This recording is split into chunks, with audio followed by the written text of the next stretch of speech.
Kanzuru yeHarare yoparadza misika yekuwadzana 4. Vatengesi vochema vachitsvaka rubatsiro mushure mekusara vasisina mabasa.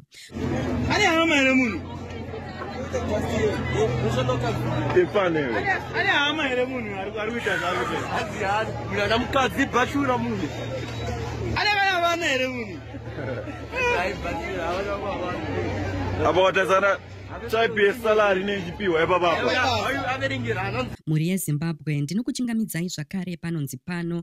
Ndapota musakanganwawo kusubscribe nekulikeawo vhidhiyo rino. Izvi zvinobatsira kuti risvike kure kune hama neshamwari dzenyu dzisati dzariona. Kanzuru yeHarare, Harare City Council, iri kuputsa zvivakwa zvavanoti zvivakwa zvisiri pamutemo, illegal structures, pazvitoro zvemukuwadzana 4.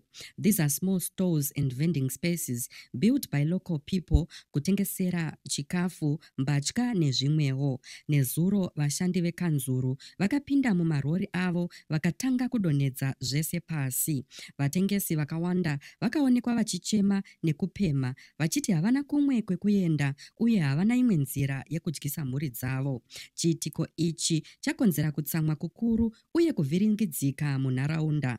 Vamwe vagari vanoti kuputswa kwedzimba uku hakuna kunaka nekuti kanzuru haina kumbopa vanotengesa nguva yakakwana yekuti vatame.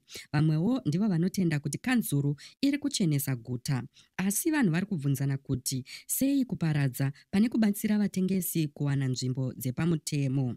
Hakuna mabasa uye vanhu vakaomerwa munyika uye remangwana remhuri dzakawanda rarembera mumhepo. Muri yeZimbabwe munoionawo sei iyi? Ngatisanganei mucomment section muchipawo pfungwa dzenyu nemaonero enyu panyaya iyi.